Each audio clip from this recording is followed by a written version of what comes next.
Greetings, everyone.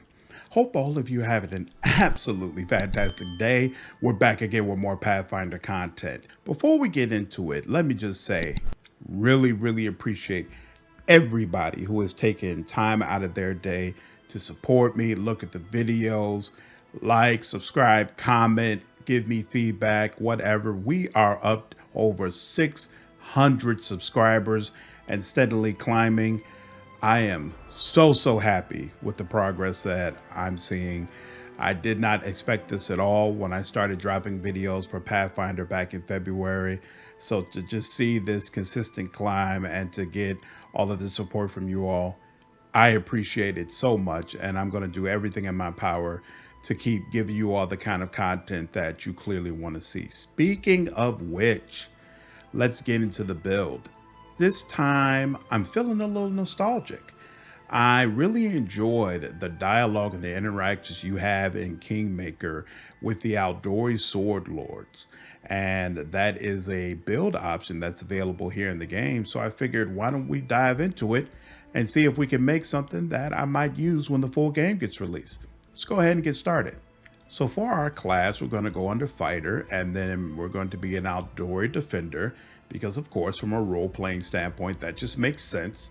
And then we're going to be building ourselves up to be an Aldori Swordlord. As you can see, quite a few requirements in order for you to be able to pick this class. But somehow, some way, we're going to get it done. So, human male, background, I think the only thing that makes sense from a role-playing standpoint is Aldori Swordsman. Now we'll go to attributes. We're going to drop strength slightly, and you'll see why later on in the build. That doesn't really hurt us. Going to get a little bit of constitution. Going to get a little bit more intelligence. And then you're going to get that 14 in charisma. Now for skills, you need persuasion, world, mobility, and perception.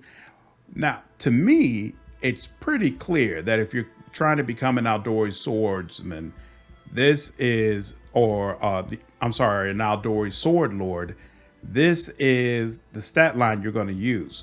Why doing that doesn't make the skills that are required to become a sword lord your class skills, I'm not sure.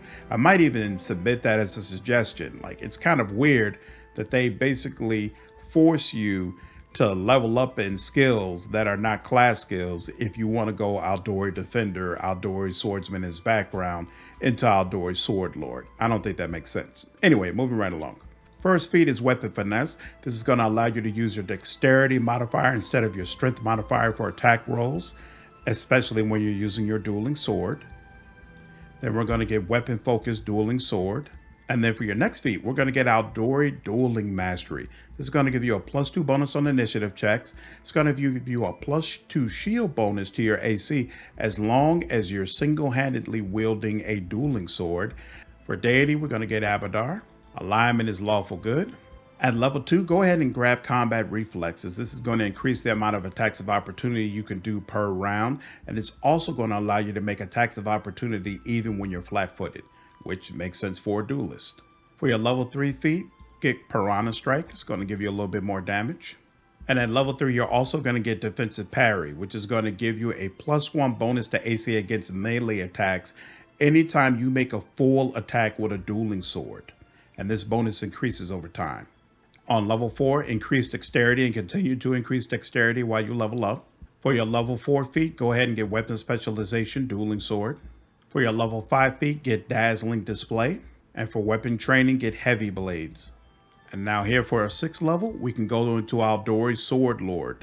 And you see right out the bat, we get Death Strike.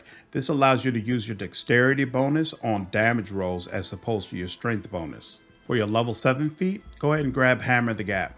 And at level 2 for Swordlord, half of your class level is added on persuasion skill checks when you're attempting to intimidate.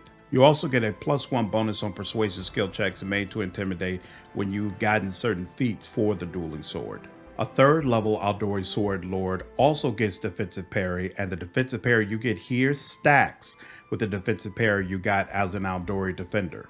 At level 9, get improved critical dueling sword.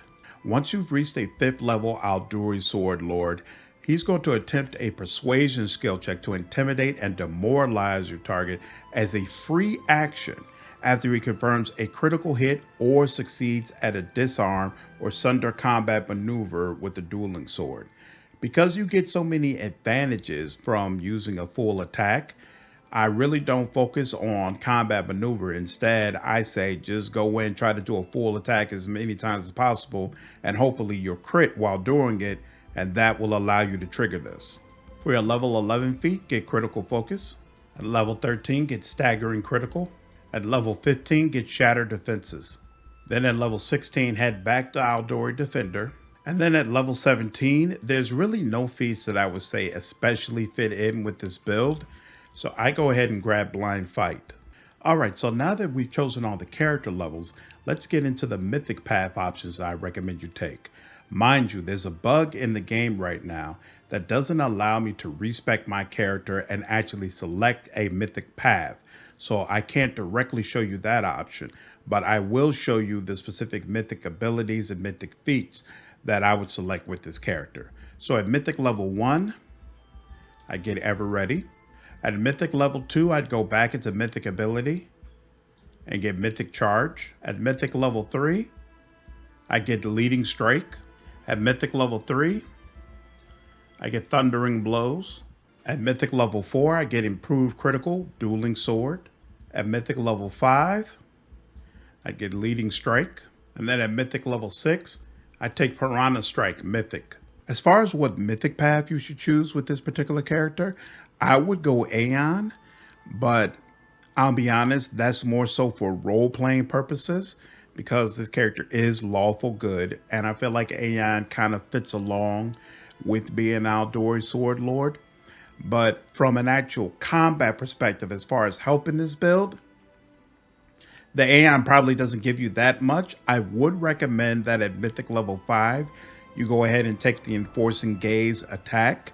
That's going to give all of your allies attack rolls increased by 1 plus 1 per 2 mythic ranks. And all attack rolls made by your enemies who failed their saving throw are going to suffer the same penalty. So that's definitely beneficial to you. Otherwise, you could take whatever fits in with the particular party that you're using. All right, so I went through some of this while leveling up the character, but I just want to go over this briefly to make sure everything's clear. So you get bravery because you're a fighter, and that's a +1 bonus on will saves against fear, and it increases by 1 for every 4 levels beyond the second. You also get stacks of defensive parry, so you're going to get +2 bonus to AC against melee attacks anytime you do a full attack with your dueling sword, and that's going to be +2 from the defensive parry that Aldori Defender has, and then another +2 from Aldori Swordlord. So +4 overall to your AC every time you do a full attack with your dueling sword. Because you have Death Strike from Aldori Swordlord, your dexterity bonus is going to count for damage. And of course, because you took Weapon Finesse, it's also going to account for your attack rolls. Saving Slash and Greater Saving Slash from Aldori Swordlord give you a 50% chance that any attack that would be a critical hit is instead reduced to a normal hit. And then Dexterous Duelist means that you do not provoke attacks of opportunity when standing up from being knocked prone. Adaptive Tactics from Swordlord is going to reduce the attack roll penalty that you get for fighting defensively by 2 when you reach the 8th level.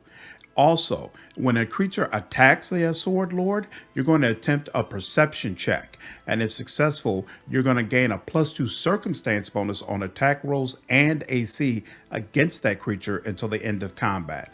And then every time you're able to hit an enemy with a critical hit, you're going to attempt to demoralize them. And if it happens that the enemy is already shaken, that target is going to suffer an additional -1 penalty on attack rolls and saving throws and loses all morale bonuses to those checks.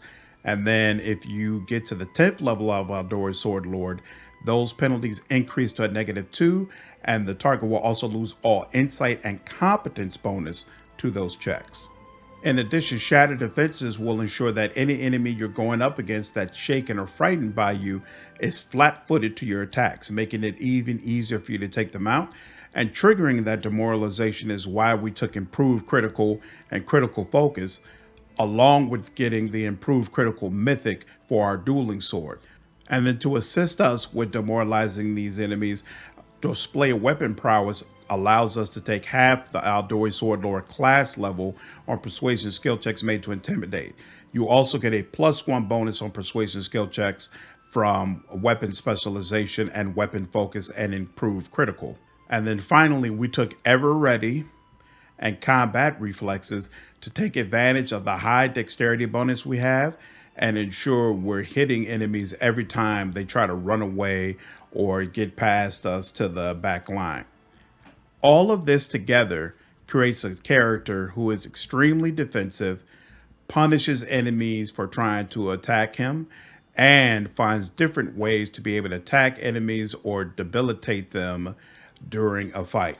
So I think this character is absolutely fantastic and someone I could definitely see me role-playing as an Aeon. But let me know down in the comments, what do you all think? Do you feel like this build is viable? Is this something that you would use in a playthrough? Or is there something better I could have done? Looking forward to the feedback. And as always, if you enjoyed this video, please leave me a like down below and subscribe to the channel if you haven't already. I will see you all in the next video. Take care.